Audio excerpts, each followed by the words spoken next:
तो जी विज्ञान और अध्यात्म में मैं कैसे समझूं? क्योंकि जैसे प्रारब्ध भोग है तो पूर्व पाप से आया है, उन्होंने अपने तप का ट्रांसफर कर दिया और उसको प्रारब्ध भोग को अपने ऊपर ले लिया, खत्म हो गया। अब ये सामर्थ्य तो अध्यात्म में है, विज्ञान में तो है नहीं ना। हाँ, जैसे आप अज्ञान से युक्त होकर के विषयों में विचरण कर रहे हैं और संत ने कृपा दृष्टि से देख लिया और संकल्प किया इस जीव का उद्धार हो जाए, तो आपकी चेतना में परिवर्तन आने लगेगा। आपको साधु संग अच्छा लगने लगेगा, भगवान का नाम अच्छा लगने लगेगा, दूसरों की भलाई करना अच्छा लगने, पाप से घृणा होने लगेगी। ये स्वयं से नहीं हुआ, ये संत कृपा से हुआ। कृपा से कुछ भी हो सकता है। आप अपनी संपत्ति का ट्रांसफर कर सकते हैं ना, किसी को कर सकते हैं ना। तो भजन रूपी संपत्ति का ट्रांसफर जब किसी के ऊपर कर दिया जाता है तो उसके पाप को अपने में ले लिया जाता है। ये संकल्प शक्ति महात्माओं में होती है। देखो, विज्ञान हमारे शास्त्रों से निकला कोई अलग नहीं है, बिल्कुल समझ लेना। जो जिन मिसाइलों को, जैसे हमारे आग्नेयास्त्र, उन्हीं से बनाया गया है। वारुणास्त्र, विविध प्रकार के अस्त्रों का, विविध प्रकार के जो मारक क्षमता वाले हैं, वो पहले से हैं। कुछ मंत्र के द्वारा होते थे, कुछ उसकी प्रवीणता के द्वारा होते थे, आज विज्ञान के द्वारा उसका होते हैं। जो बारूद काम कर रहे वही मंत्र काम करते थे। साधारण कुछ उठाया, मंत्र के द्वारा संकल्प साधा, प्रांत का प्रांत भस्म कर दिया। तो अलौकिक शक्ति और लौकिक शक्ति, तो लौकिक अलौकिक से ही आती है। तो विज्ञान शास्त्र से ही आया है। कोई भी ऐसा ज्ञान नहीं है जो हमारे शास्त्रों में न हो। शास्त्रों तक हमारी पहुंच होनी चाहिए। आखिरकार इनके अंदर विज्ञान क्यों नहीं आ गया डॉक्टरी का, आपके अंदर क्यों आया? तो भगवान ने दिया, आप यही बोलोगे ना। भगवान ने आपको इतनी प्रवीणता दी कि आप एक अच्छे डॉक्टर बन गए। इनके कर्म के अनुसार इनको प्रवीणता दी कि ये किसान है, एक को प्रवीणता दी कि घर संभाल नहीं पाता, और एक को प्रवीणता दी पूरे राष्ट्र को संभाल रहा है। ये भगवत प्रदत्त होता है, ये भगवान का दिया हुआ ज्ञान होता है। कैसे देते हैं? तो भेद क्यों करते हैं? समोहम सर्वभूतेषु, वो तो सबके प्रति समान भाव रखते हैं। हाँ, उसने पूर्व में तपस्या की, पूर्व में तप संचय किया, तो भगवान ने उसे योग्य बना दिया कि पूरे भारत की सेवा करो।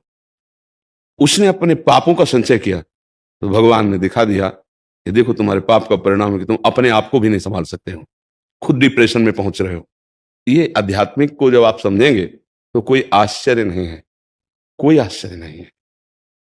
आपकी परम गति आप करना चाहें तो बहुत जन्म लग सकते हैं।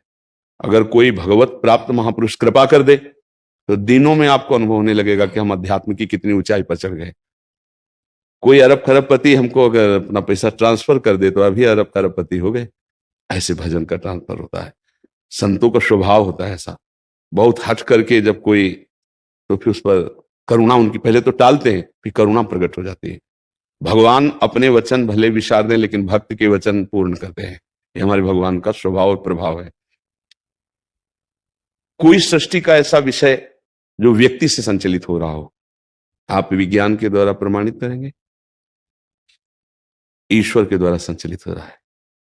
आप उसे घटनात्मक रूप लेकर के केवल क्रिया की व्याख्या कर सकते हैं, कारण की व्याख्या नहीं कर सकते।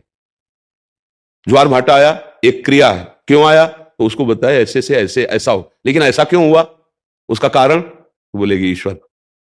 मानते हो ना? हर घटना, हर परिस्थिति, हर प्रकृति का जिसने सृजन किया है वही इसका कारण है। अगर थोड़ी भी श्रद्धा रखा जाए तो स्पष्ट समझ में आएगा कि कारण, अगर कारण तत्व चाहे तो सारे अपराध क्षमा कर सकता है और अभी निष्पाप कर सकता है। वो कह रहे हम तो हम सर्वपापेभ्यो मोक्षयिष्यामि मा शुचः। कई बार उदाहरण दिया, बार बार उदाहरण देने से समझ में आ जाए इसलिए कहते हैं। मुकदमा में हम हार गए, हमें फांसी की सजा हुई, लेकिन एक गुंजाइश है, राष्ट्रपति क्षमा कर सकते। अब इसमें चमत्कार क्या है? वो राष्ट्रपति है, उसका अधिकार है। ऐसे ही डायरेक्ट राष्ट्रपति से अगर हमारा संबंध नहीं बन पा रहा है तो राष्ट्रपति का कोई प्रियजन हो जो मेरी बात उन तक पहुंचा दे, उनकी बात मेरी तक, वो संत जन है। अखिल कोटि ब्रह्मांडों के अधिपति भगवान है। आपकी प्रार्थना में और संत की प्रार्थना में अंतर हो सकता है। तो जब दोनों मिलकर प्रार्थना करें तो चमत्कार प्रकट हो जाएगा। भगवान का अवतार भी प्रार्थना से ही होता है, तो दुर्लभ नहीं है। विज्ञान एक क्रिया को देखती है, अध्यात्म क्रिया और कारण दोनों को देखता है। अंतर इतना है। विज्ञान एक क्रियात्मक, आप चंद्रलोक चले गए, लेकिन चंद्रलोक की रचना किसने की? आपको पावर किसने दिया? आपको साहस किसने दिया? आप मृत्यु को भुलाकर उसका अनुभव करने जा रहे हैं, पता नहीं लौट के आए कि ना आए। ये बल किसने दिया? विज्ञान ने नहीं, ये भगवान ने दिया।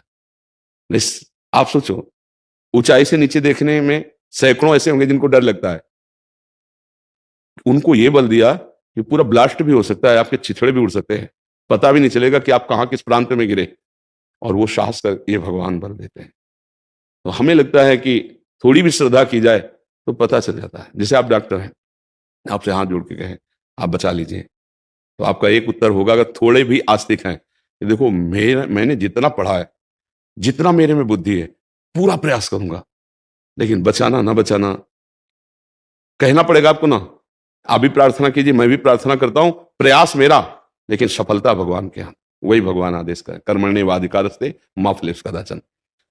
संत जन भगवान के कृपा स्वरूप है, भगवान का एक कृपा अवतार है। जो वास्तविक भगवान में लगे हुए हैं, उनका हृदय अनंत माताओं जैसा दुलार युक्त होता है। हर प्राणी को ऐसे प्यार करते हैं जैसे हमारा ही प्रियजन हो। अब बार बार कोई दुखड़ा रोए, पहले तो ऐसे रहते हैं, बार बार दुखड़ा रोए तो फिर वो भगवान से प्रार्थना करते हैं, प्रभु आप इसके अपराधों को क्षमा करके पावन कर दो। यदि आपके सिद्धांत में ऐसा कि क्षमा नहीं करना है, तो आप इसकी जगह मुझे दंड दे दो और इसको निर्विकार।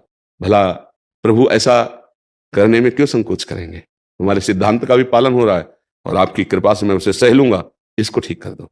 ऐसे हजारों संतों के उदाहरण है, उनमें मिथ्या नाटक नहीं है, जो भगवान में सच्चिदानंद में डूबे हुए हैं।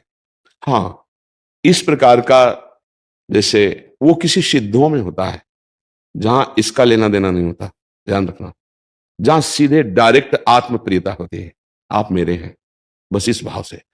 हाँ, मैंने भजन किया है, साधन किया है, वो आपको देता हूं और आप स्वस्थ हो जाइए, और आपके हाथ का पानी भी नहीं पीऊंगा। निष्कामता ये होगी कि हम आपसे कभी पानी भी पीने की आशा नहीं रखेंगे। ऐसा हमने अध्यात्म में सिद्धांत पाया है, ऐसा नहीं पाया है। तो ऐसे सिद्धांत का आदर सदा होता रहा है और होता ही रहेगा, होता ही रहेगा। जैसे बहुत से भाई लोग आते हैं, कहते हैं हमारा जीवन परिवर्तित हो रहा है। हमने कब आपको कहा? हमने कब आपको कुछ दिया? प्रगट में दिखाई दिया क्या? नहीं। वो साल भर बाद आते हैं हमारे पास, कह रहे हैं हमारा जीवन परिवर्तित हो गया। क्या हुआ? क्या? अगर आपसे हमारी सकामता हो तो ये बात नहीं हो जाए। आप आए और कुछ मुझे दें, कभी परिवर्तन नहीं होगा। और जब हृदय से है कि मेरे जीवन की सार्थकता यही है कि हमारा राष्ट्र सुखी हो जाए, हमारा विश्व सुखी हो जाए, तो दीपक में जितना तेज हो उतना प्रकाश करेगा, हाइलोजन में उतना प्रकाश करेगा। ऐसे जितना जिसने भजन किया है उतना प्रकाश होता चला जाए। इसमें कोई आश्चर्य की बात नहीं होती। समझ में आए?